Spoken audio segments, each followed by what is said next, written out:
நம்ம வாழ்ந்துட்டு இருக்கிற இந்த பூமி ஸ்டேபிளாக இல்லை, அதாவது ஒரே இடத்துல இல்லை. அது சூரியனை சுற்றி வந்துட்டு இருக்கு. நம்ம சூரிய குடும்பமும் ஒரே இடத்துல கிடையாது. அது நம்மளுடைய கேலக்சியோடைய மையப்பகுதியை சுற்றி வந்துட்டு இருக்கு. அது மட்டும் இல்லாமல் நம்ம கேலக்சி கூட ஒரே இடத்துல ஸ்டேபிளாக கிடையாது.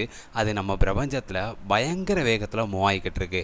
இதனால தான் விண்வெளி ஆராய்ச்சியாளர்கள் என்ன சொல்லியிருக்காங்க அப்படின்னா, நம்ம பிரபஞ்சம் அப்படின்றது விரிவடைஞ்சிக்கிட்டே இருக்குது, அதாவது எக்ஸ்பேண்ட் ஆகிக்கிட்டே இருக்குது அப்படின்னு சொல்லியிருக்காங்க. அது மட்டும் இல்லாமல் இது பயங்கர வேகத்தில் எக்ஸ்பேண்ட் ஆகிக்கிட்டு இருக்கு. அதாவது நம்ம நினச்சி கூட பார்க்க முடியாத அளவுக்கு பயங்கர வேகத்தில் நம்ம பிரபஞ்சமானது விரிவடைஞ்சிக்கிட்டே போகுது அப்படின்னு விண்வெளி ஆராய்ச்சியாளர்கள் சொல்லியிருக்காங்க. நம்ம பிரபஞ்சம் எவ்வளவு பெருசு, எவ்வளவு பிரம்மாண்டமானது அப்படின்றத நீங்கள் கற்பனை செஞ்சு பார்க்கணும் அப்படின்னா, முதல்ல நம்மளுடைய சூரிய குடும்பம் எவ்வளவு பெருசு அப்படின்னு நீங்கள் தெரிஞ்சுக்கிட்டாலே நம்மளுடைய பிரபஞ்சம் எவ்வளவு பிரம்மாண்டமானது அப்படின்றத நீங்கள் புரிஞ்சுக்க முடியும். பூமியிலிருந்து இது வரைக்கும் எந்த ஒரு பொருளுமே, ஃபார் எக்ஸாம்பிளுக்கு ஸ்பேஸ் கிராஃப்ட் அப்படின்னு சொல்லப்படக்கூடிய விண்கலங்கள், எந்த ஒரு விண்கலமுமே பூமியிலிருந்து கூட இன்னும் நம்ம சூரிய குடும்பத்தை விட்டு வெளியே போகலை. அப்படிங்கும்போது நம்ம சூரிய குடும்பமே எவ்வளவு பிரம்மாண்டமானது அப்படின்றத நீங்கள் இதில் இருந்தே புரிஞ்சுக்க முடியும். ஏன்னா இந்த வாயேஜர் அப்படின்னு சொல்லப்படக்கூடிய ஒரு விண்கலத்தை ஏறத்தாழ 46 வருஷத்துக்கு முன்னாடி நாசா விண்வெளி ஆராய்ச்சி மையம் பூமியிலிருந்து விண்வெளிக்கு அனுப்புனாங்க. பல கோள்களை இந்த விண்கலமானது ஆராய்ச்சி செஞ்சு ஸ்டில் இப்போவும் நம்மளுடைய சூரிய குடும்பத்தில் தான் பயணிச்சுட்டு போய்கிட்டு இருக்கு 46 வருடங்களாக. இப்படி 46 வருடங்களாக பயணிச்சுட்டு போகிற இந்த வாயேஜர் விண்கலமானது இப்போ வரைக்கும் நம்ம சூரிய குடும்பத்தை விட்டு கூட வெளியே போகலை. அப்போது நம்ம சூரிய குடும்பமே எவ்வளவு பிரம்மாண்டமானது அப்படின்றத இந்த ஒரு விஷயத்திலே நம்ம தெரிஞ்சுக்கலாம். அப்போது நம்ம சூரிய குடும்பம் மாதிரி பல கோடிக்கணக்கான சூரிய குடும்பங்கள் நம்மளுடைய ஒரு கேலக்சியில் மட்டுமே இருக்குது. நம்ம வாழ்ந்துட்டு இருக்கிற கேலக்சியோட பேர், அதாவது நம்மளுடைய சூரிய குடும்பம் இருக்கக்கூடிய கேலக்சியோட பேர் மில்கிவே கேலக்சி அப்படின்னு சொல்லுவாங்க. இந்த ஒரு கேலக்சியில் மட்டுமே நம்ம சூரிய குடும்பம் மாதிரி, அதாவது ஒரு சூரியன் அதை சுற்றி 8 கிரகங்கள் சுற்றிட்டு இருக்குல்ல, அதே மாதிரி இதை தான் ஒரு சூரிய குடும்பம் அப்படின்னு சொல்லுவாங்க. ஸோ இதே மாதிரி பல கோடிக்கணக்கான சூரிய குடும்பங்கள் நம்மளுடைய ஒரு கேலக்சியில் மட்டுமே இருக்குது. நீங்கள் நல்லா கவனித்து பார்க்கணும். நம்மளுடைய ஒரு சூரிய குடும்பத்தை கூட இன்னும் நம்மளுடைய விண்கலம் சூரிய குடும்பத்தை விட்டு கூட வெளியே போகலை, இன்னும் ட்ராவல் பண்ணிக்கிட்டே தான் இருக்குது 46 வருடங்களாக. அப்போது இதே மாதிரி பல கோடிக்கணக்கான சூரிய குடும்பங்கள் நம்மளுடைய மில்கிவே அப்படின்னு சொல்லப்படக்கூடிய ஒரு கேலக்சியில் இருக்குது. ஸோ நம்ம கேலக்சி மாதிரியே பல கோடிக்கணக்கான கேலக்சிஸ், அதாவது 20,000 கோடி கேலக்சியில் ஆரம்பித்து ஏறத்தாழ 20,000 கோடிக்கும் அதிகமான அளவுக்கு கேலக்சிஸ் இருக்குது அப்படின்னு சொல்லிட்டு விண்வெளி ஆராய்ச்சியாளர்கள் சொல்லியிருக்காங்க. இப்படி நம்மளுடைய பிரபஞ்சத்தில் இருக்கிற கேலக்சிஸ் எல்லாமே பிக் பேங் அப்படின்னு சொல்லப்படக்கூடிய ஒரு பெருவெடிப்பு மூலமாக தான் இந்த கேலக்சிஸ் உருவானது அப்படின்னு சொல்லிட்டு விண்வெளி ஆராய்ச்சியாளர்களுடைய கருத்து. அது மட்டும் இல்லாமல் இந்த கேலக்சிஸ் எல்லாமே ஒரே இடத்துல இல்லை, எல்லாமே பயங்கர வேகத்தில் மூவ் ஆகிக்கிட்டே இருக்குது நம்மளுடைய பிரபஞ்சத்தில். அப்படி மூவ் ஆகிக்கிட்டு இருக்கிற கேலக்சிஸ் ஆனது ஒரு கேலக்சி இன்னொரு கேலக்சியோட மோதுறதுக்கு நிறைய சான்சஸ் இருக்குது. ஆனால் அதுக்கு பல கோடி வருடங்கள் எடுக்கும் அப்படின்னு சொல்லிட்டு விண்வெளி ஆராய்ச்சியாளர்கள் சொல்லியிருக்காங்க.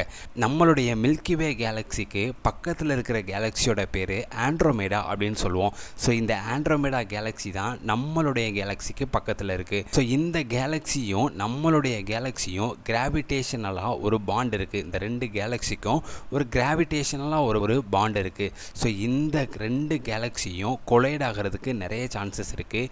ஏன்னா இந்த ரெண்டுமே பயங்கர வேகத்தில் மூவ் ஆகிக்கிட்டு இருக்குது. அப்படி இந்த ரெண்டு கேலக்சியும் ஒன்றோடு ஒன்று கொலைட் ஆகிறதுக்கு, அதாவது மோதுறதுக்கு ஏறத்தாழ 450 கோடி வருடங்கள் ஆகும் அப்படின்னு சொல்லிட்டு விண்வெளி ஆராய்ச்சியாளர்கள் ஒரு எஸ்டிமேட்டட் கால்குலேஷன் வச்சுருக்காங்க. நீங்கள் நல்லா கவனித்து பார்த்தீங்கன்னா சூப்பர் நோவா அப்படின்னு சொல்லப்படக்கூடிய, அதாவது ஒரு ஸ்டார் ஆனது அதில் இருக்கிற எரிபொருள் எல்லாமே தேர்ந்த நிலையில் அது ஒரு மிகப்பெரிய வெடிப்புக்குள்ளாகி அந்த ஸ்டார் ஆனது இறந்து போகும். இதை தான் சூப்பர் நோவா அப்படின்னு சொல்லுவோம். இந்த சூப்பர் நோவாவே விண்வெளியில் நடக்கிற ஒரு மிக பிரம்மாண்டமான பெருவெடிப்பாக சொல்கிறாங்க. அப்படிங்கும்போது ஒரு கேலக்சியானது இன்னொரு கேலக்சியோட மோதும் போது அது எவ்வளவு பெரிய விளைவை நம்மளுடைய விண்வெளியில் ஏற்படுத்தும் அப்படின்றத நம்மளால் கற்பனை கூட செஞ்சு பார்க்க முடியாத அளவுக்கு இருக்குது. இதில் நமக்கு ஆச்சரியமான விஷயம் என்ன அப்படின்னா, நம்ம சூரிய குடும்பம் மட்டும் இல்லாமல் நம்மளுடைய பிரபஞ்சத்தில் நம்ம சூரிய குடும்பத்தை சுற்றியே பல கோடிக்கணக்கான நட்சத்திரங்கள் இருக்குது, கோள்கள் இருக்குது, சிறுகோள்கள் இருக்குது, வால் நட்சத்திரங்கள் இருக்குது, விண்கற்கள் இருக்குது. இது எல்லாமே இருந்துமே நம்மளுடைய பூமி ஸ்டில் இப்போ வரைக்கும் நம்மளுடைய பிரபஞ்சத்தில் எந்தவித பிரச்சனையுமே இல்லாமல் அதோடைய பாதையில் கரெக்டாக சுற்றி வந்துட்டுருக்கு. இதை சுத்த வைக்கிறதுக்கு ஒரு மிகப்பெரிய சக்தி தேவைப்படுது. அதை தான் நம்ம கடவுள் அப்படின்னு சொல்கிறோம். இந்த சக்தி இல்லை அப்படின்னா நம்மளுடைய பூமி எப்போவோ சிதறுண்டிருக்கும் அப்படின்றதுல எந்தவித சந்தேகமே கிடையாது. நம்மளுடைய பிரபஞ்சத்தில் பல கோடிக்கணக்கான கேலக்சிஸ் இருந்தாலும் விண்வெளி ஆராய்ச்சியாளர்கள் ஒரு எஸ்டிமேட்டட் கால்குலேஷன், அதாவது ஒரு யூகமான ஒரு கால்குலேஷனை தான் அவங்க போட்டு வச்சுருக்காங்க. இதுக்கும் மேலே அதிகமாக நம்மளுடைய பிரபஞ்சத்தில் என்ன இருக்குது அப்படின்றத கண்டுபிடிக்கிற அளவுக்கு நாம் இன்னும் தொழில்நுட்பத்தில் வளரலை அப்படின்றத நம்ம ஒத்துக்கிட்டு தான் ஆகணும். ஸோ நம்மளுடைய பிரபஞ்சம் அப்படின்றது முடிவில்லாத ஒரு விஷயமா இருக்குது அப்படின்றத தாண்டி நம்மளுடைய பிரபஞ்சம் உண்மையிலேயே முடிவில்லாமல் போய்கிட்டு தான் இருக்குதா அப்படின்றத கண்டுபிடிக்கிறதுக்கே நம்ம இன்னும் தொழில்நுட்பத்தில் வளரலை அப்படின்றத நம்ம ஒத்துக்கிட்டு தான் ஆகணும். நம்ம கேலக்ஸி அப்படின்னு சொல்லப்படக்கூடிய ஒரு விஷயத்தில் மட்டுமே பல கோடிக்கணக்கான நட்சத்திரங்கள் இருக்குது. இந்த நட்சத்திரங்கள் ஒவ்வொரு நட்சத்திரமும் ஒரு தனித்துவத்தை கொண்ட ஒரு தனிச்சிறப்பை கொண்டதாக தான் இருக்குது. ஃபார் எக்ஸாம்பிளுக்கு சில நட்சத்திரங்கள் நம்மளுடைய சூரியனை விட பல கோடி மடங்கு பெருசாக இருக்குது, பல கோடி மடங்கு பிரைட்னஸாகவும் பல கோடி மடங்கு சக்தி வாய்ந்ததாகவும் இருக்குது. அது மட்டும் இல்லாமல் இந்த நியூட்ரான் ஸ்டார்ஸ் அப்படின்னு சொல்லப்படக்கூடிய நட்சத்திரங்கள் அதோடைய அடர்த்தியானது நம்மளை ரொம்பவே பிரமிக்க வைக்கும். ஏன்னா இந்த நியூட்ரான் ஸ்டார்லேருந்து ஒரு டீஸ்பூன் மட்டும் எடுத்து அதை எடை போட்டோம் அப்படின்னா நம்ம பூமியில் வாழ்ந்துட்டு இருக்கிற எல்லா மக்களுடைய எடைக்கு அந்த ஒரு டீஸ்பூன் ஆஃப் நியூட்ரான் ஸ்டார் ஈக்குவலாக இருக்கும் அப்படின்னு சொல்கிறாங்க. அந்த அளவுக்கு இந்த நியூட்ரான் ஸ்டார்ஸ் அப்படின்னு சொல்லப்படக்கூடிய நட்சத்திரங்களுடைய அடர்த்தி ரொம்ப அதிகமாக இருக்கும் அப்படின்னு சொல்லிட்டு விண்வெளி ஆராய்ச்சியாளர்கள் சொல்லியிருக்காங்க.